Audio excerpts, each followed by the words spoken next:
Hi, I'm Elaine Fraze, Farm Family Coach, coming to you from my farm in southwestern Manitoba. This is what I found as I was taking meals out to the field this harvest. And this reminds me of a feeder chain that's been in the ground for a very, very long time.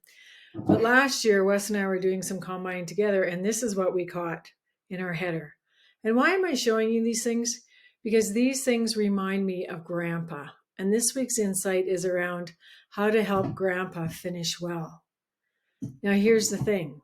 I reached out on Twitter to tell folks that I'm working on an online course and wondered, what do we need to remember about bringing people to the table? And this one Twitter friend of mine said, Elaine, remember there's not just two generations on farms. Sometimes there's three.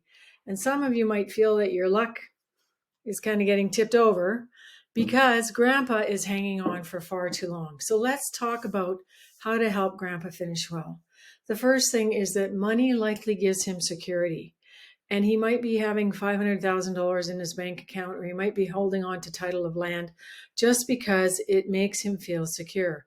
Remember, he's come from a place where there's a lot of scarcity, not a lot of abundance, and he's actually afraid of his future and future wealth, and he doesn't want to lose his wealth.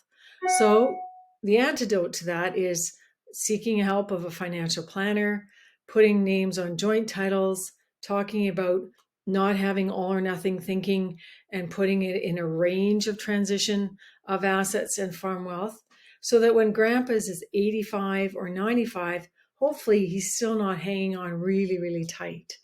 That's a hard conversation to have because you're not pushing him away, but you want to give your sons and daughters the opportunity to leverage equity and build equity.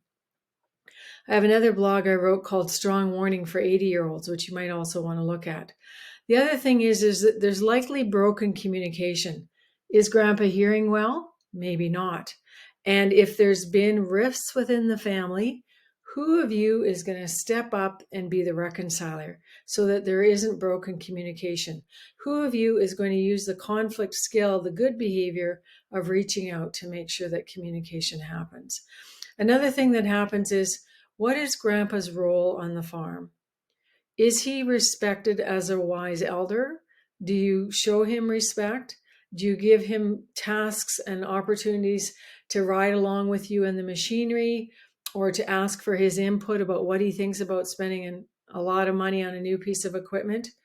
Just because he isn't physically active anymore, perhaps his mind is still really clear, and he also would like to have his expertise and his wisdom and his experience respected. Helping Grandpa finish well is about how you want to be remembered. And as I was walking the graveyards of Ireland in 2011, I saw a headstone that says, "Meet me in heaven." And I thought, yeah, that's kind of how I want to be remembered. How do you want to be remembered? And how does Grandpa want to be remembered? He may not have any idea whatsoever that his hanging on tight and not finishing well and not being part of the transition plan for your farm is really shutting things down.